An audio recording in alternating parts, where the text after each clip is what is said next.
America Iran మధ్య యుద్ధం గత కొంతకాలంగా జరుగుతూనే ఉంది. దీనివల్ల పశ్చిమాసియాలో అనిశ్చితి నెలకొనింది. దాని ఇంపాక్ట్ టోటల్ ప్రపంచవ్యాప్తంగా పడింది. సో దానివల్ల స్లోగా ఇండియా మీద దాని ప్రభావం ఇప్పుడే మనం చూస్తూ ఉన్నాం. సో ఇది ఎంతవరకు దారితీస్తుందో మనం ఇంకా చూడాల్సి ఉంది. సో అసలు ఈ ఇంపాక్ట్ ఎందుకు వచ్చింది, దేని వల్ల ఇదంతా జరుగుతుంది అనేది మనం ఇప్పుడు చూద్దాం. అసలు ఈ ఇంపాక్ట్ కి మెయిన్ రీజన్ హార్మూజ్ జలసంధి. హార్మూజ్ జలసంధి ద్వారా ప్రపంచానికి కావాల్సిన 1/5 ఆఫ్ ద ట్రేడ్ దీని గుండానే మనకు జరుగుతుంది. సో దీన్ని ఇరాన్ బ్లాక్ చేసింది. సో దానివల్ల క్రూడ్ ఆయిల్ ప్రైసెస్ పెరగడం, so Iran near by surrounding countries అయిన సిరియా, సౌదీ వీటన్నిటి మీద దాడి చేయడం. సో ఇలాంటి క్లిష్ట పరిస్థితులన్నీ మనం చూస్తూనే ఉన్నాం, వింటూనే ఉన్నాం రోజు టీవీస్ లో.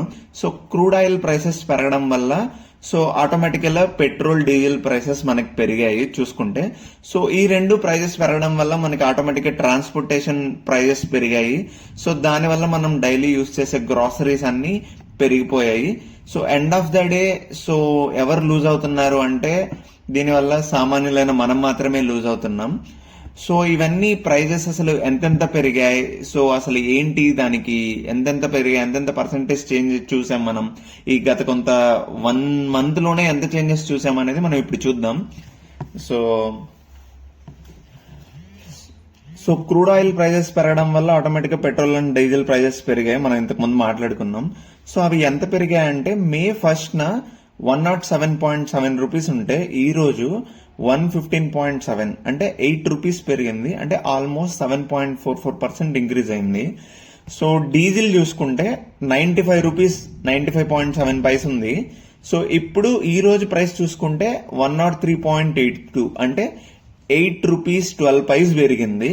సో ఆల్మోస్ట్ 8.49% ఇంక్రీజ్ అయింది.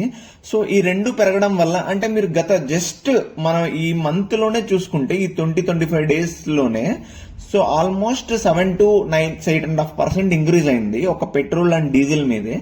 సో దీని ఇంపాక్ట్ 8 to 9% అనే ఇంపాక్ట్ మనకి డైలీ యూజ్ చేసే మన డైలీ గ్రాసరీస్ మీద ఇంపాక్ట్ అయింది. అది ఎలాగనేది మనం డైలీ గమనించాం. మన ఇంట్లో వాళ్ళని, మన పేరెంట్స్ ని, మన ఫాదర్, మదర్, మన సిస్టర్, బ్రదర్ ఎవరో ఒకళ్ళు వెళ్ళి డైలీ గ్రాసరీస్ కొంటా ఉంటారు. శాంపిల్ గా మనం జస్ట్ వెజిటేబుల్స్ మాత్రమే చూసుకుందాం. మీరు అనుకోవచ్చు జస్ట్ వెజిటేబుల్సే కదా అని చెప్పేసి అనుకోవచ్చు. ఈ ఒక్కటే ఎంతెంత ప్రైజెస్ పెరిగాయి దీన్ని మనం పర్సంటేజెస్ రూపంలో చూసుకుంటే ఇవన్నీ టోటల్ అగ్రిగేట్ చేస్తే టోటల్ పర్ మంత్ ఎంత పర్సంటేజ్ పెరిగింది అనేది మనం చూస్తే సో అసలు సామాన్యుడు ఎంత సఫర్ అవ్వబోతున్నాడు అనేది మనం తెలుసుకోవచ్చు. సో ఇప్పుడు టమాటా ఒకటి లాస్ట్ ఈ మంత్ లో 30 to 40 రూపీస్ ఉండేది. నేను చెప్పేది లోకల్ మార్కెట్, లోకల్ వెండర్స్ అమ్మేవి చెప్తున్నాను నేను. సూపర్ మార్కెట్ ప్రైజెస్ ఇది కంపేర్ చేయట్లేదు. సో లోకల్ ఆన్ గ్రౌండ్ లో చూసుకుంటే మనకు 40 రూపీస్ ఉండేది, ఇప్పుడు 50 రూపీస్ అంటే 10 రూపీస్ పెరిగింది. అంటే ఆల్మోస్ట్ 25% పెరిగింది ఒక టమాటో ప్రైస్ చూసుకుంటే. మిర్చి చూసుకుంటే 65 రూపీస్ అలా ఉండేది కేజీ ప్రైస్, ఇప్పుడు 80 రూపీస్ అయింది.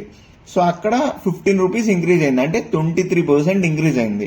సో బీన్స్ ఇలా చూసుకుంటే 280 రూపీస్ ఉండేది 320కి వెళ్ళింది, 40 రూపీస్, అక్కడ కూడా అరౌండ్ 23% ఇంక్రీజ్ అయింది మనకి. సో క్యాలీఫ్లవర్ ఇవన్నీ 30 నుంచి 38 రూపీస్ అయింది, అంటే 8 రూపీస్ ఇంక్రీజ్ అయింది, 26. సో ఎవ్రీథింగ్ మనం వాడే డైలీ వెజిటేబుల్స్ కానీ, పాలు కానీ, సో మనం ఫ్యూయల్ కానీ, ఆయిల్ ప్రైజెస్ కానీ ప్రతిదీ పెరిగింది. ఆయిల్ ప్రైజెస్ పెరగడం వల్ల మనం రోడ్ సైడ్ ఫుడ్ తినే డీప్ ఫ్రైడ్ ఐటమ్స్ కానీ ఏదన్నా తీసుకోండి, ఈవెన్ ఒక స్మాల్ సమోసా, ఆలు సమోసా కూడా 10 రూపీస్ అమ్మింది. ఈ కొన్ని రోజుల్లోనే 15 రూపీస్ అమ్ముతున్నారు బయట. సో అంటే ఎంతెంత చేంజెస్ వచ్చిందో చూసుకోండి. ఇవన్నీ మనం క్యాలిక్యులేట్ చేసుకుంటే ఓవరాల్ గా మనకి 25% ఇంక్రీజ్ అయిపోయింది అనమాట డైలీ మంత్లీ ఎక్స్పెన్సెస్ లో. సో ఇది మనకి ఇంపాక్ట్ అవ్వకపోవచ్చు కానీ సో నెల మనకి ఇంత వస్తుంది, ఇది ఇంత ఈఎంఐకి పోతుంది, ఇంత మిగులుతుంది అనుకొని చూసుకొని క్యాలిక్యులేట్ చేసుకుంటూ వాడే వాళ్ళకి మాత్రం చాలా ఇంపాక్ట్ అవుతుంది. సో స్టార్టింగ్ స్టేజ్ లోనే ఉన్నాం ఇంకా మనం చెప్పాలంటే. ఇప్పుడే ఇంత ఘోరంగా ఉంటే సో ముందు అసలు ఫైనాన్షియల్ క్రైసిస్ ఎంత గట్టిగా రాబోతున్నాయో మన ఊహకే అందట్లేదు అనమాట. సో ఫైనాన్షియల్ ఎక్స్పర్ట్స్ కూడా అందరు చెప్పేది ఇదే, ముందు చాలా చాలా ఘోరంగా ఉండబోతుంది సిచ్యువేషన్ అనేది. సో ఈ పరిస్థితులన్నీ ఎటు దారి తీస్తాయో చూద్దాం. సో ఇప్పటికైనా అంత పీస్ఫుల్ గా ముగిసిపోయి స్లోగా స్టడీగా అంతా సెటిల్ అవుతే బాగుండే అనుకుంటున్నాం. So thank you very much.